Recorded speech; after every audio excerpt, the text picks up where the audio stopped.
Hi, beautiful people. Welcome back. If you're new, welcome, welcome. My name is Georgia.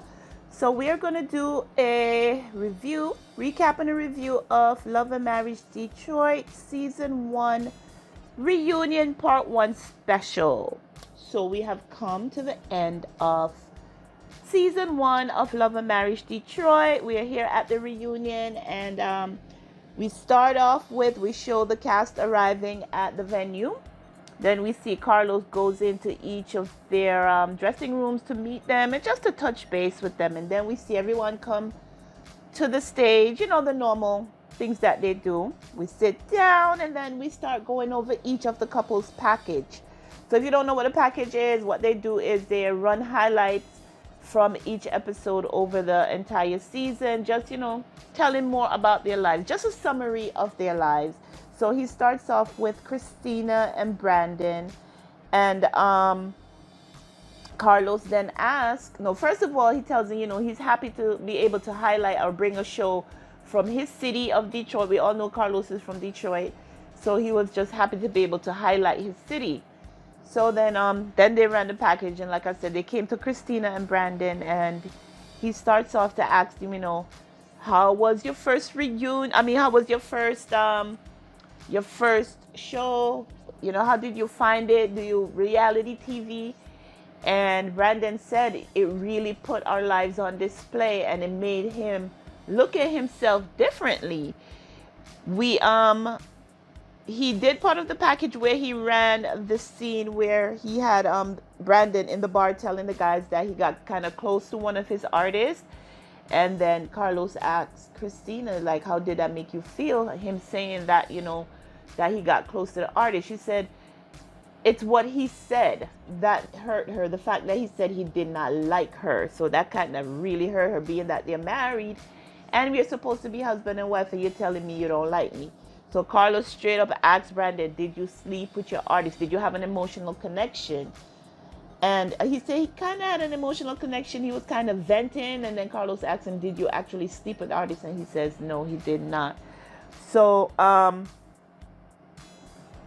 Christina felt that the conversation, as we all do, to be having with your artist was inappropriate if you're not in kind of any type of deep relationship with them.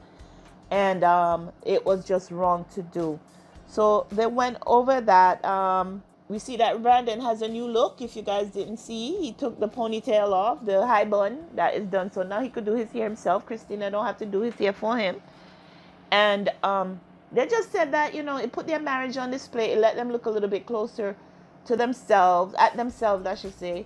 Then Carlos asked, how are you today? And they said they're in a better place. They're in a good place, and they're working on their marriage daily. She said she liked the fact that Brandon actually started therapy. And, he was able to look at himself in a different light to see that what he was doing or the way he was going was down the wrong path.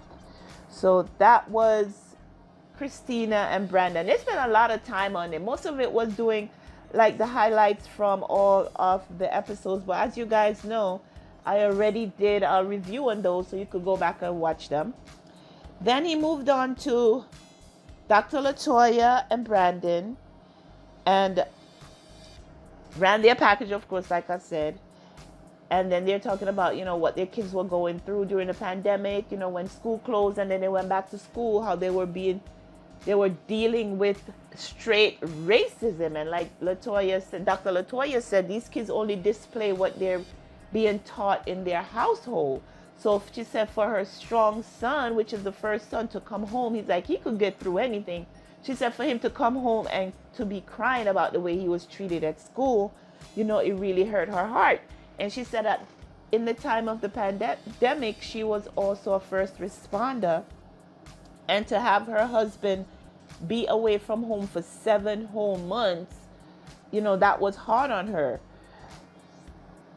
Brandon said he had to walk away from a good deal with Disney and Marvel. And, he really expected his family to be there and support him.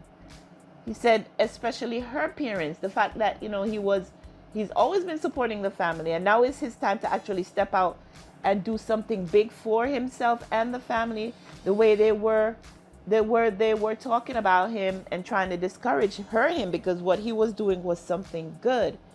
They said that their marriage was almost about to end because at one point when she said, if you don't come home, then this is over. And he was like, well, let's end it then. If that's what it needs to be, that's what it needs to be. And then her father got involved, and he realized that he didn't want to lose his family, so he had to wrap up what he had going on in Atlanta and come back home. They talk about they were almost resentful of each other because she was on the front line as a doctor, and he at the same time wanted to move his career forward. So he was resentful of her for that, and she was resentful of him for leaving her with the kids in a tough period. So it seemed like Brandon is always the one that has to compromise, whereas Dr. Latoya knows her husband loves her and would do anything for her. So she actually take advantage of that. Like, okay, I'm going to do this. Like, for instance, she started the wine company, and he said, Carlos straight up asked, how much did you invest into the wine company, Brandon? He said $150,000. Then he asked Dr. Latoya, how much did you invest? And she said only $50,000. So that goes to prove that, okay, take care of me in every aspect, which, we're supposed to do that as women, but still, if that's supposed to be your brand and you want help with it, wouldn't you come up with more than that, Dr. Latoya? Are you getting paid that much, or is Brandon the one really supporting everything? Everybody's saying out here that Brandon don't work. Exactly what does Brandon do? Dr. Latoya is the one that's carrying the family. So I'm guessing with season 2, we're going to get more into this. I don't know these people financial profiles, so I can't be out here commenting, but we're only speculating on what we see on the TV. So he invested more into Opulence Wine, and I think that's why he actually put it out there, because her family is criticizing him as far as you're not taking care of your family, whereas he's stepping back and lifting her up to making sure that she realize all the dreams that she have, and to move the family forward. But like I said, season 2, I'm sure we'll get to see more of that. Now we're on to Colby and Russell run their package. But even though they ran their package, I guess Carlos, they have a pretty decent relationship, Colby and Russell, because we saw where they started therapy together. He was willing to go to therapy. She actually talked to her husband. He listened. She voiced all her concerns that she had, and he made sure that they were addressed. For instance, when he was looking at buying the gym, and she's like, don't move forward without talking to me. We're supposed to be a couple. Don't treat me like a girlfriend. I'm a wife. And he listened to her and stuff like that. And she doubled down with the fact that I think we need to go to a therapist, because I don't want us to get to that place where we were, where, you weren't communicating with me and you're just doing things as if you're in a relationship by yourself. So he didn't really focus on their relationship per se. I don't know if in the second part of the reunion he's going to talk more about them, but being that it was towards the end of this reunion, he focused more on the influencer side. So he goes in and we're talking about Christina being a big sister to Colby, and the way the relationship broke down. According to Colby, her and Christina have not talked since they wrapped filming, which is a long time. And if they're supposed to be, little sister, big sister, she calls her, then it's supposed to be more of a cohesiveness there. I thought they buried the hatchet, but it seems like it's not, everything is not smooth with them. At one point we had Brandon break down crying. He let us know that when they first started filming, they were actually cool friends. All of them were cool friends. And that relationship is torn right now, and he's trying to get back to that spot. He apologized to the couple on camera again for everything that's going on. He tells them, listen, I want us to be back in that place where we are.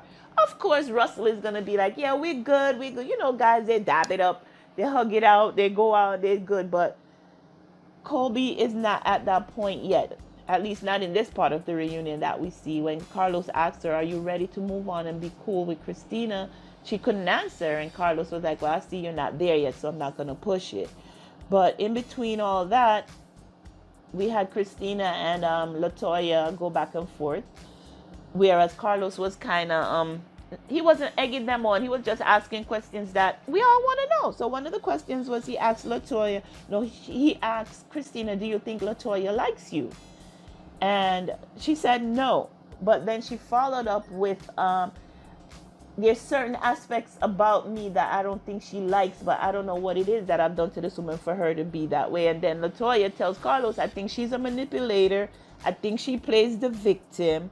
And I don't think that's right. She's always playing the victim, and she doesn't need to be in that position. So Christina asked, so give me an example of where I played the victim. She said, you played the victim with your husband. Come on, Dr. Latoya, ain't none of your business what's going on with Christina and Brandon. If she want to play the victim for her husband to get what she wants, to get her way, if that's the way the relationship is set up, like they say, you know how my bank account is set up? If that's the way her relationship is set up with her husband, for her to get results, that's what she does. But how do you know what's going on in their relationship if you're not friends with them like that? That means that Anthony is coming back to you with pillow talk, talking about what's going on in Brandon's marriage. Anthony, you're a bone carrier. Don't do that. Focus on what's going on over there, because your relationship ain't perfect according to what you told us today. So back and forth. Now I know I'm jumping all over the place. So Russell says to Christina and Brandon, we thought we were in a safe space with you as a couple, but as it turns out, you calling her a Kobe cat, that wasn't cool. So Carlos asked, so where did that term come from, Brandon? He said, it came from Christina. But then Christina said, no, I didn't actually call her that name, Kobe cat. He's the one who came up with it. I just told him what was happening, because Brandon said, I'm not that observant to see that every picture on Instagram that Christina put up, that Kobe put up something similar. So Carlos was like, who has more followers? And surprisingly, Kobe has more followers than Christina. So Kobe's like, so how can I be a Kobe cat if, I have more followers than her? And everybody was like, I don't know. Everybody's face like twist up. They shrugged their shoulders. They did the little chuckle or whatever. But that's where they are with it. Now, the way they ended this part of the reunion, where Carlos asked, can you guys be cool again?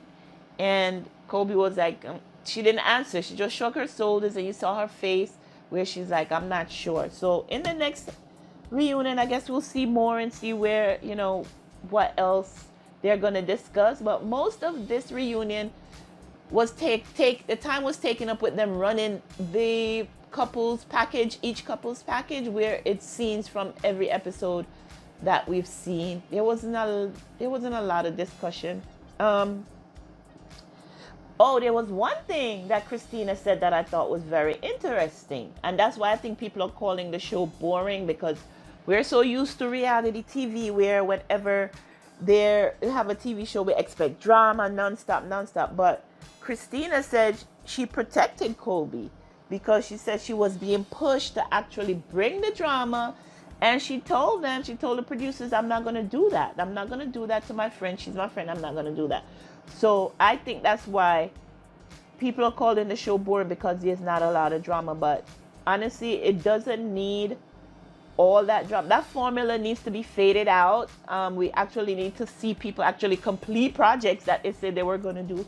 For instance, we saw where Anthony had the march. We saw where we had Christina do a lot of the prayer luncheon and stuff like that. Everything that they set out, every event that they, or I should say like Tisha, event that they set out to do was actually accomplished. And that is refreshing to see. So I think, the narrative is being turned, is being changed, where kill all that drama. That's what we have all those other reality shows for. Love and Hip Hop, the whole franchise, that's all drama, fighting constantly. Whereas with Love and Marriage, Huntsville, and some of the Real Housewives, we see people actually coming together, getting things done and moving forward and actually teaching us something. So it's refreshing to see. And as I always say in all of my reviews, I like the fact that they put God first in this franchise. You see it, that they're inserting it there, and every episode you see some sort of something having to do with religion, and I like that. So keep going, Carlos. Kudos to you. You're getting a lot of criticism, but don't change. Keep moving forward, and I'll be watching everything that you do. So guys, make sure that you like this video, subscribe to the channel. I'm gonna do the review of the reunion part 2 when it comes on. And until next time, make sure that you take care of yourselves and your families. Bye-bye.